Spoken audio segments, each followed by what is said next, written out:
남자는 폭발물 전체를 플라스틱 상자에 쏟아붓고 그 다음에 롤러를 폭발물에 담가 천장에 조심스럽게 네모꼴로 칠하기 시작했어요. 그 네모 위에는 3,500만 달러 가치의 금고가 있었고 그 남자는 폭발 장치를 설치한 후 단호하게 버튼을 눌렀어요. 강력한 저음의 폭발음이 울려 퍼지며 건물이 진동했어요. 한낮에 금고가 보안 요원들의 눈 아래에서 믿을 수 없게 사라졌죠. 아래에서 그 동료들은 오래전부터 대기하고 있었고 그들은 유령처럼 빠르게 움직여 금고를 고속선에 실었어요. 보안 요원들이 상황을 인식했을 때 그들은 이미 도망가고 있었죠. 그들은 즉시 배를 타고 쫓기 시작했지만 이 멍청한 경비원들은 도둑대의 속임수에 당했다는 걸 알지 못했다. 진짜 금고는 평온한 것처럼 보이는 강 바다 깊숙이 조용히 놓여 있었고 자물쇠 열기의 달인조는 강한 물 압력을 받으면서도 금고를 열기 위해 집중하고 있었다. 그동안 그의 동료들은 경찰이 출동했다는 사실을 발견하고 그들은 단 7분만 남아 있었다. 정말로 죽음과의 경쟁이었다. 조는 이를 악물고 자신의 뛰어난 기술과 강한 의지를 총동원했다. 긴장감이 팽팽한 가운데 그는 복잡한 자물쇠를 단 3분 만에 성공적으로 열었고 그들은 급히 금고를 열었다. 눈부신 금 한 톤이 눈앞에 나타났고 눈부신 빛 때문에 그들은 거의 실명할 뻔했다. 남은 4분 동안 그들은 금을 풀어넣기 위해 매 초, 매 분을 쪼개서 썼어. 경찰이 격하게 다가왔을 때 그들은 경찰 바로 앞에서 금을 챙기고 도망쳤어. 지금 핸섬 롭은 보안 요원들을 미로 같은 수로에서 유인하고 있어. 그는 매복해 있는 친구들에게 신호를 보내고 화물을 실은 배가 천천히 강을 가로막아 이동하고 있어. 롭이 가속하며 멋지게 핸들링을 했어. 운이 없는 경비원들이 뒤에서 쫓아오다 결국 모래를 실은 배에 부딪혀서 갇혀버렸어. 롭은 쉽게 추적을 피하고 모두가 눈으로 덮인 산 정상에 모였다. 얼음같이 차가운 바람이 불어오지만 그들의 가슴 속에서 타오르는 승리의 기쁨은 결코 꺾일 수 없다. 모두가 이 위대한 성과를 축하하며 건배했습니다. 조는 찰리에게 진심으로 감사의 말을 전했습니다. 그의 완벽한 계획이 없었다면 그들은 총을 쏘지 않고 3,500만 달러를 가져갈 수 없었을 거야. 모두가 흥분으로 가득 차서 희망으로 반짝이는 눈빛으로 밝은 미래를 바라보고 있어. 하지만 그 활기찬 분위기 속에서 스티브만은 유독 이상하게 차분해 보였어. 그의 표정은 잔잔한 가을 호수 같아서 마치 끔찍한 비밀을 숨기고 있는 것처럼 보였어. 그들은 전리품을 나누기 위해 부푼 마음으로 산에서 내려갔지만 웅장한 댐에 도착하자마자 예상치 못한 일이 벌어졌어요. 갑자기 두 대의 다른 차가 그들의 앞과 뒤를 막고 나타났습니다. 그들은 두 마리의 사나운 괴물처럼 그들을 꽁꽁 묶어버리고 도망칠 길을 막았다. 모두가 어리둥절의 상황을 이해하지 못하는 사이에 재앙이 닥쳤다. 누구도 스티브가 배신자라는 걸 예상하지 못했어. 그는 잔인하고 차가운 모습으로 그들이 고생해서 얻은 금을 빼앗았어. 조는 분노에 차서 눈이 휘둥그레졌어요. 그는 차 문을 열고 스티브에게 경고의 목소리로 말했어요. 내가 세상의 끝까지 도망쳐도 우리 찾아낼 거야. 하지만 스티브는 망설임 없이 방아쇠를 당겨 존을 쏴 죽였어. 롭은 그걸 보고 주저하지 않고 바로 차를 몰고 차가운 호수로 돌진했어. 차가 핸들을 잃고 별똥별처럼 날아가며 절망의 비명을 질렀어. 차가 호수 바닥에 깊이 가라앉았지만 스티브는 여전히 멈추지 않았어. 그가 미친 듯이 그들을 향해 총을 쏘고 있어. 총알이 비처럼 쏟아져 물 위에 무시무시한 파문을 만들어내. 스티브는 전혀 멈출 생각이 없었어. 그는 그들을 반드시 모두 죽일 결심을 했어. 그러다가 존의 시체가 물 위로 천천히 떠오르는 걸 보았고 모두가 호수 바닥에서 익사했다고 생각했어. 스티브가 자기승이 만끽하는 미소를 지으며 그 일당과 함께 떠났다. 다행히 차 안에 여분의 산소통이 남아있었다. 그 덕분에 나머지 사람들이 가까스로 살아남았고 찰리는 육지에 올라 존의 시신을 끌어안고 극심한 고통을 느꼈어. 그의 눈빛은 복수심으로 불타올랐어. 더 끔찍하고 잔인한 복수전이 시작될 준비를 하고 있었지. 1년 동안 쫓아다닌 끝에 결국 차어리는 배신자 스티브의 은신처를 찾았다. 그러나 스티브는 더 현대적인 금고에 금을 숨겨두었다. 그래서 차오리는 존의 딸 스텔러를 계획에 초대하기로 했어요. 스텔러는 아버지의 뛰어난 잠금 해제 재능을 물려받았어요. 이제 그녀는 금고 기술 분야의 최전문가가 되었어요. 아버지를 위해 금을 되찾고 복수하기 위해서 스텔라는 망설임 없이 찰리의 제안을 받아들였어요. 다음 날 찰리는 스텔라를 팀원들에게 데려가서 한 명씩 정중하게 소개했어. 첫 번째는 컴퓨터 천재 라일이야. 인터넷 세상에서 자유롭게 활동할 수 있는 사람으로 다양한 비밀번호와 복잡한 프로그램을 해독하는 전문가야. 다음은 폭발물 전문가인 레프트 이어 뛰어난 기술을 가진 사람이지. 중요한 순간에 경로를 열기 위해 정확한 폭발을 만들어낼 수 있습니다. 마지막으로 매력적인 롭은 매력적인 지중해 스타일의 머리를 가진 뛰어난 드라이버로 뛰어난 운전 기술도 가지고 있습니다. 모든 험한 지형을 가장 짧은 시간 안에 넘을 수 있어. 그 후에 찰리가 그룹을 이끌고 스티브의 저택 밖에 비밀리에 매복해 신중하게 관찰했어. 하지만 그들은 최신 보안 시스템과 무장 경비원이 모든 구석을 순찰하고 있다는 사실을 발견하자 빠르게 실망하게 되었어요. 게다가 마당에는 2마리의 사나운 개도 있었어요. 그때 낯익은 그림자가 갑자기 나타났어. 그 사람은 스티브야. 그는 긴장한 듯 몰래 무거운 여행 가방을 차에 실었어. 차오리가 옛적을 보자 분노가 가득 찼어. 스티브가 집을 나간 후 그는 몰래 보석 가게에 갔어. 그의 목적이 금을 처분하는 거였네. 이렇게 많은 금을 가지고 있으면 공개적으로 팔 용기도 없어서 조심스럽게 암시장에서 천천히 팔 곳을 찾아야 해. 찰리가 팀을 모아서 계획을 논의해. 작전의 첫 번째 단계는 스티브 집에 몰래 침입하는 방법을 찾는 거야. 그의 내부 구조를 촬영하고 그의 보안 카메라 시스템에 침투하세요. 이건 분명히 도전적인 임무예요.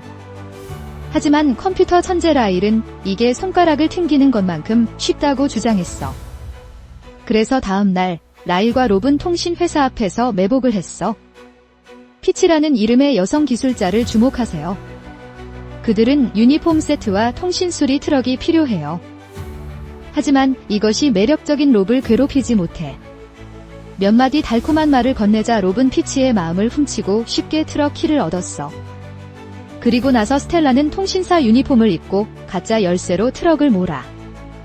그 다음에 레프트 이어는 장비 상자를 열고 스티브 집의 인터넷선을 의도적으로 뽑아. 스티브는 보안 카메라가 인터넷이 끊겼고 TV도 잡음만 나온다는 걸 발견했어. 그래서 급히 경비에게 전화해서 통신회사에 수리하라고 연락했어. 스텔라가 스티브 집 근처로 트럭을 몰고 가서 팀원들을 만나요. 라일도 보안 요원과 통신회사 사이의 대화를 엿들었어요. 이제 스텔라에게 책임이 돌아왔다. 롭이 그녀에게 위조 신분증을 줬다. 찰리가 스텔라에게 초소형 카메라를 붙여주고 금고의 위치를 찾아야 한다고 당부했어. 비록 큰 압박감을 느꼈지만 스텔라는 용기를 내고 떠났어. 경비원이 그녀의 서류를 조심스럽게 확인했지만 스텔라는 쉽게 그를 속였어. 어찌된 영문인지 스텔라가 저택에 차를 들어서자 갑자기 2마리의 사나운 개가 와서 차 창문을 긁어대서 스텔라는 깜짝 놀랐어. 그때 스티브가 적절하게 나타나서 개들에게 물러나라고 명령했어. 스텔라가 예쁘다는 걸 보자마자 그는 즉시 반갑게 인사했어. 비엘도르에 들어가자 스티브는 스텔라에게 자신의 화려한 저택에 대해 떠들고 있었어요. 스텔라가 스티브의 사무실에 들어갔을 때 찰리가 말한 대로 옆방의 문을 몰래 열었어요. 과연 금고가 거기 가만히 있었다. 하지만 스티브는 경계하며 빠르게 알아차리고 서둘러 가서 문을 닫고 스텔라에게 여기에는 케이블이 없다고 말했다. 스텔라가 여전히 침착하게 저택 곳곳을 검사하는 척했지만 사실은 방 안의 모든 것을 비밀리에 촬영하고 있었어.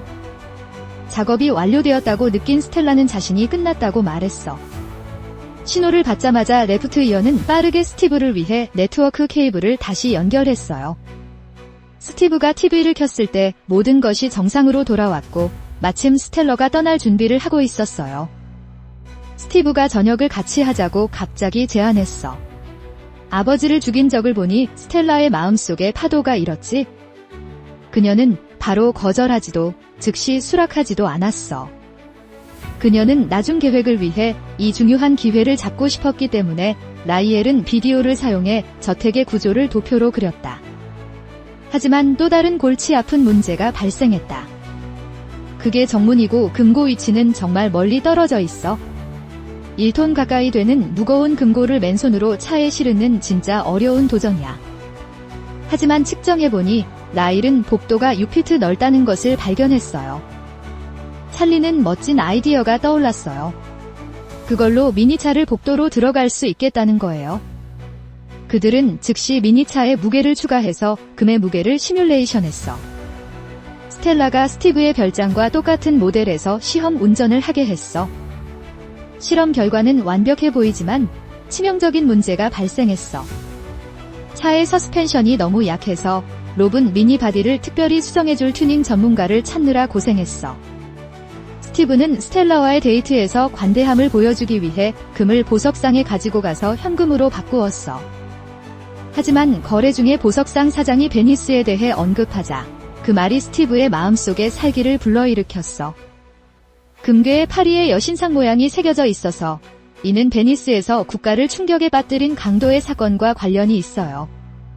보석상 주인이 자신의 비밀을 털어놓을까봐 스티브는 무자비하게 상대를 죽였어요. 그는 서둘러 금과 현금을 챙겨서 도망치려고 했어. 그런데 바로 그때 수상한 차가 가게 앞에 나타났어. 스티브는 얼떨결에 돈 상자의 지문을 급히 닫고 뒷문으로 도망쳤다. 앞문으로 들어온 남자는 보석가게 주인의 사촌이었다. 아무도 이 사람이 악명 높은 범죄 조직 두목인 줄 몰랐어. 사촌이 잔인하게 살해당하는 걸 보고 그는 분노가 치밀어 올랐어. 신속하게 블랙골드 거래의 중개인을 찾아내고 스티브의 신원을 확인해. 스티브를 기다리고 있는 끔찍한 재앙이 있어. 그런데 차리의 미니는 튜닝이 완료됐어. 업그레이드한 후에는 그 차가 마치 괴물처럼 힘이 세지고 오프로드 성능이 아주 인상적이야. 모든 게 준비됐으니 그들은 행동을 준비하는데 신난다. 스티브가 스포츠카를 타고 집을 나서 스텔라와의 약속에 신나게 가고 있다. 그들은 그자의 별장으로 향해 세 대의 미니 차를 빠르게 몰았다. 하지만 운명은 또 한 번 그들에게 장난쳤다. 찰리가 가는 길에 스티브의 이웃이 파티를 하고 있다는 걸 발견했어. 그들이 저택의 문을 터뜨릴 계획이라면 이건 분명 많은 주목을 끌 거야. 어쩔 수 없이 그들은 계획을 취소해야 했어. 스텔라는 스티브를 바람맞히려고 했는데 지금은 약속에 가야 해. 식당에서 다음 계획을 위해 스텔라는 스티브의 마음을 시험해야 했어요. 하지만 즐겁게 대화하던 중 스텔라의 실수의 한마디가 스티브를 경계하게 만들었어요. 그는 그 말이 존의 입버릇이라는 것을 분명히 기억했다. 스티브는 바로 스텔라가 존의 딸임을 깨달았다. 스텔라가 재치있게 술병을 떨어뜨렸어. 그 직후 다른 사람들이 레스토랑에 매복해 있다가 스티브를 에워싸며 나타났어. 그들을 보자 스티브는 매우 놀랐다. 그는 그들이 수영을 하다가 죽지 않고 돌아올 줄은 상상도 못했다. 찰리는 스티브 앞에서 그들의 금을 환수하겠다고 단호하게 발표했다. 하지만 스티브는 전혀 동요하지 않았다. 왜냐하면 그는 찰리의 행동 방식에 너무 익숙했기 때문이다. 찰리가 스티브에게 기다려보라고 도전해. 하지만 스티브가 경비원과 대화하는 것을 엿들은 건 아무도 예상하지 못했어. 라일은 스티브가 공항으로 금고를 옮겨서 도주하려는 사실을 우연히 알게 되었어. 이 소식을 듣고 찰리는 실망하기는커녕 오히려 기뻐했어. 그는 철저하게 경비가 있는 빌라에 어떻게 침입할지 고민하고 있었는데 기회가 저절로 찾아왔다. 찰리는 물건을 옮기던 중 즉시 행동하기로 결심했다. 하지만 롭은 스티브가 어떤 길을 선택할지 알 수 없어서 이 일이 쉽지 않을 거라고 걱정하고 있어. 하지만 찰리는 스티브를 위한 경로를 미리 정해놨다고 자신있게 말하고 있어. 결국 라일이 로스앤젤레스의 신호등 시스템을 해킹하는 데 성공했어. 그들은 다른 도로를 차단해서 금을 실은 차량이 그들이 정해놓은 길로 가게 만들 수 있어. 레프트 이어은 차량이 통과해야 하는 유일한 도로 아래 터널에 조용히 폭탄을 설치했어. 라일은 기차역에 도착해서 특수 장비를 사용해 교차로의 감시 카메라에서 나오는 영상을 면밀히 추적했어. 실시간으로 캠페인 정보를 제공하기 위해 렌팀의 새 멤버는 언제든지 지원할 준비를 하고 도로 옆에 트럭을 세워두었습니다. 나머지 사람들은 차 안에서 인내심을 가지고 스티브의 호위단이 출발하기를 기다리고 있었지만 호위 차량이 눈에 들어오자 모두가 깜짝 놀랐습니다. 스티브는 시각적 착시를 이용해 3대의 장갑차를 배치했어. 그는 헬리콥터에 앉아 전체 과정을 감시하고 있지? 하지만 이런 모든 것이 똑똑한 찰리를 어렵게 하지는 못했어. 3대의 장갑차는 거대한 강철 괴물처럼 나아가고 있어. 하지만 단 하나의 금 가치를 지닌 3,500만 달러를 실은 트럭. 어떻게 그것을 백주대나대 주인 앞에서 훔칠 수 있을까? 첫 번째 큰 도전은 어떤 차량이 금을 실고 있는지 확인하는 것이다. 이 복잡한 문제는 찰리에게는 쉬운 일 같아. 찰리는 자신있게 낮은 차에 금이 있을 거라고 확신했어. 그러자 라일은 즉시 행동에 나섰고 그는 세대의 장갑차 타이어 높이를 빠르게 정확하게 측정했어. 곧 그는 128번 장갑차가 가장 낮다는 것을 발견하고 다른 사람들은 즉시 뒤따라 목표를 잠궈버렸어. 이후 라일은 컴퓨터에 명령을 입력하고 중앙교통관리 시스템을 해킹했어. 그는 모든 신호등을 초록색으로 바꿨고 곧바로 혼란스러운 교통사고가 발생해서 온 거리의 교통이 마비됐어. 라일은 예정된 도로에 대해 일부러 초록불을 켰고 결국 장갑차가 그의 함정에 걸려서 예상된 경로를 따라 서서히 포위망으로 들어왔어. 그때 라일은 지하철이 막 출발했다는 걸 깨달았고 다음 열차가 오려면 90초가 더 걸린다. 차어리는 망설임 없이 그룹을 이끌고 차를 돌리며 그들은 모든 것을 무릅쓰고 지하철역으로 돌진했다. 그들은 총알처럼 달려서 다음 기차를 간신히 만났고 플랫폼을 따라 달려서 지하철과 숨막히는 생사를 건 경쟁에 뛰어들었다. 지하철이 멈추기 직전 자동차가 맨 앞에서 기차를 향해 위험하게 돌진했다. 드디어 안전하게 터널로 뛰어들면서 라일은 자신있게 엔터를 눌렀다. 마치 마법처럼 지하철이 정확히 정거장에서 멈추고 전원이 차단되었으며 거대한 열차가 터널 입구를 가로막고 있었다. 세대의 미니 쿠퍼가 작은 표범처럼 민첩하게 터널 안을 질주하고 그들은 빠르게 정해진 위치에 도착해 금고를 맞이할 준비를 하고 있어요.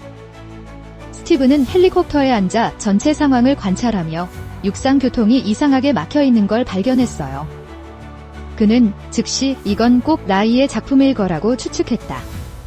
스티브는 철통 방어 차량을 강하게 응시하며 실수할까 두려워 좀처럼 긴장을 놓지 않았다. 철통 방어 차량들이 정해진 위치로 천천히 움직이자 라이은 즉시 신호등을 빨간색으로 바꿔 차량을 멈추게 했다. 그 직후 왼쪽 귀가 폭탄을 터뜨렸고 장갑차가 터널로 떨어졌어요. 그 동시에 렌이 신속하게 컨트롤 버튼을 눌러서 트럭의 방패가 열리며 터널 입구를 가렸어요. 눈 깜짝할 사이에 장갑차가 스티브의 시야에서 사라졌어. 스티브는 마치 뜨거운 팬에 개미가 기어가는 것처럼 당황해하며 사람을 보내서 찾게 했어. 하지만 경호원들이 지하철역에 도착했을 때 그들은 터널 입구가 지하철에 의해 완전히 막혀있는 것을 보고 경악했어. 소식을 듣자 스티브는 마음속에 불안감이 솟구쳤다. 그는 불안해하며 즉시 다음 지하철역에서 보안요원에게 중요한 금고를 계속 찾으라고 지시했다. 롭은 결정적으로 최루가스를 사용해서 운전자가 저항할 수 없게 만들고 찰리는 힘을 다해 차 문을 열려고 해. 스텔라는 금고를 보고 놀라서 스티브가 금고를 바꿀 줄은 몰랐어. 이건 그녀가 전에 봤던 것과 완전히 달라. 스텔라는 찡그린 얼굴로 세심하게 확인해보니 이 금고는 유리 도난 방지 시스템이 있는 걸 발견했어. 팀은 구멍을 뚫는 것이 매우 위험하다는 것을 깨달았다. 만약 뒤쪽 기계가 부서지면 금고는 완전히 잠겨서 다시는 열 수 없게 된다. 어쩔 수 없이 스텔라는 아버지의 수동 열쇠 사용법을 사용할 수밖에 없었다. 이 전통적인 방식은 지금 매우 힘들어져서 모든 동작이 끝없이 길어지는 것 같아요. 스텔라의 손은 떨리고 그녀는 잠깐이라도 방심하지 않으려고 열심히 잠금 해제 과정을 집중하고 있어요. 하지만 마음속의 긴장감은 여전히 남아있고 시간이 매 초, 매분 흘러가는 걸 느끼고 있죠. 사람들이 불안해하며 앉아있는 것처럼 걱정이 공기를 가득 채우고 있어. 하지만 이 중요한 순간에 스텔라는 너무 긴장해서 차분해질 수가 없었어. 그녀는 전혀 자신감이 없어서 금고를 열 수 있을 거라는 믿음이 없었고 스티브의 경비원이 다가오고 있어 상황이 정말 위급해졌다. 찰리는 스텔라를 끊임없이 격려했고 그의 눈빛은 굳건하고 따뜻하며 그녀가 반드시 성공할 것이라는 믿음을 주었다. 스텔라는 천천히 눈을 감고 외부의 모든 방해를 막으려고 애썼다. 그녀는 중요한 한 걸음씩 이끌어가기 위해 느낌에 따라 호흡을 조절하려고 했다. 시간이 정지한 듯 스텔라의 가슴 뛰는 소리만 남아있었다. 결국 작은 소리가 나며 스텔라가 금고를 열었다. 그 순간 사람들의 마음속에는 기쁨과 희망이 넘쳤고 그들은 금을 신속하게 차로 옮겼어. 스티브가 일부를 사용했지만 남아있는 금은 여전히 2,700만 달러의 가치가 있어. 흥분이 마치 쓰나미처럼 몰려와 모든 것을 휩쓸어버렸고 그들은 황급히 금을 차에 실어 서둘러 도망쳤어. 하지만 그들이 기뻐할 틈도 없이 포효가 울려 퍼졌어. 2명의 경호원이 유령처럼 오토바이를 타고 쫓아오고 있어. 그들은 어두운 지하수로에서 미니 쿠퍼를 질주하며 추격을 피하려고 하고 있어. 경호원들도 지지 않고 마치 배고픈 늑대처럼 뒤에서 밀착해 쫓아오고 있어. 그들은 쫓아가며 스티브에게 상황을 보고하고 있어. 호위병들이 즉시 자동차에 총격을 퍼부었고 총알이 좁은 공간에서 죽음의 포효처럼 울려 퍼졌고 롭은 만만치 않았어. 그는 결단력 있게 강한 조작을 했고 끔찍한 충돌 소리가 들렸고 오토바이는 엄청난 충격의 힘에 균형을 잃었어. 하지만 나머지 오토바이는 여전히 밀착해 있었고 운전사는 계속해서 그들을 향해 무모하게 총을 쏘았다. 세 대의 미니 쿠퍼는 지하 배수로에서 탈출해 다시 낮의 빛으로 돌아온 야생마처럼 날아갔다. 그러나 롭은 서두르지 않고 달아나지 않았다. 그는 멋진 드리프트로 차를 180도 회전시켰고 문이 열리면서 쫓아오던 경호원이 반응할 새 없이 넘어져 버렸다. 하지만 그들이 안도의 한숨을 쉬기도 전에 스티브가 헬리콥터를 타고 악마처럼 나타났어요. 숨막히는 추격전이 시작됐고 라인은 그들을 위해 모든 힘을 다해 녹색 신호를 보내려 했어요. 하지만 그들은 헬리콥터의 추격을 피해 도망칠 수 없는 갇힌 짐승 같았어요. 아슬아슬한 순간에 찰리는 대담하게도 흩어져서 도망가기로 결심했어요. 그는 용감한 전사처럼 스티브의 관심을 끌기 위해 혼자서 위험을 감수했어. 스티브라는 노련한 악당은 잡혀야 할 대상을 잘 알고 있어서 찰리의 차를 마치 굶주린 늑대처럼 끝까지 따라붙었지. 덕분에 찰리는 동료들이 도망칠 수 있는 소중한 시간을 만들었지. 하지만 그가 도망칠 길을 찾으려던 중에 우연히 막다른 골목으로 들어갔어. 차를 돌려 도망가려 할 때 스티브의 헬리콥터가 출구를 막았지. 지금 찰리는 완전히 궁지에 몰린 것처럼 보였어요. 스티브가 승리를 확신하고 있을 때 찰리는 믿기 힘든 용기를 보여줬어요. 그는 자전거를 빠르게 회전시키며 가속했고 자전거가 마치 맹수처럼 언덕을 올라가더니 공중으로 쏘아올랐어요. 그 후 찰리는 헬리콥터의 꼬리 프로펠러에 부딪히며 멋지게 착륙했어요. 헬리콥터는 손상되어 땅에 착륙해야만 했죠.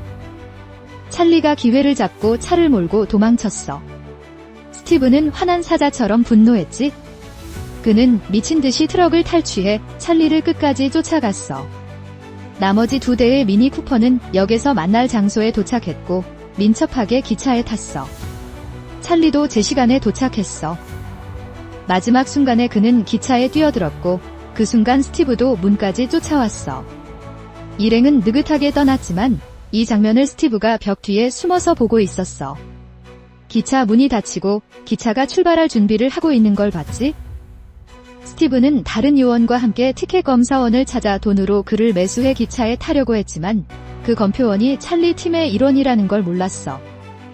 기차의 문이 서서히 열리자 스티브는 눈을 믿을 수가 없었어. 찰리가 안에서 조롱하는 표정으로 나왔어. 비웃으며 스티브는 치밀하게 계산했지만 결국 금은 그의 손에 떨어졌고 스티브는 화가 나서 총을 꺼내 찰리에게 금을 되돌려줄 걸 요구했어. 하지만 차어리는 전혀 두려워하지 않았고 갑자기 2명의 건장한 남자가 스티브 뒤에서 나타나 그를 겨냥하여 총을 쏘았다. 스티브는 차어리가 범죄 조직의 두목과 협력하고 있다는 것을 전혀 예상하지 못했다. 이 상황까지 오자 스티브는 후회하는 것을 모를 뿐만 아니라 그들의 협력 관계를 의도적으로 분열시키려고 했다. 그러나 그는 차어리가 범죄 조직의 두목에게 줄 돈을 이미 준비해 두었고 자신이 스스로 함정에 빠지게 될 선물임을 깨닫지 못했다. 범죄 조직의 두목은 스티브를 쉽게 죽게 두고 싶지 않았어. 그는 스티브를 자신의 공장으로 데려가서 스티브가 죽기보다 더한 고통을 당하게 할 계획이었지. 찰리와 그의 동료들은 금을 되찾고 배신자를 처벌하는 데 성공했어. 영화가 끝날 때 모두 함께 승리를 축하하며 더 밝은 미래를 향해 건배했어. 영화의 가치는 명성에 있고 영화 리뷰의 가치는 감정에 있어요. 오늘 이야기는 여기에서 끝나요. 시청해주셔서 감사합니다.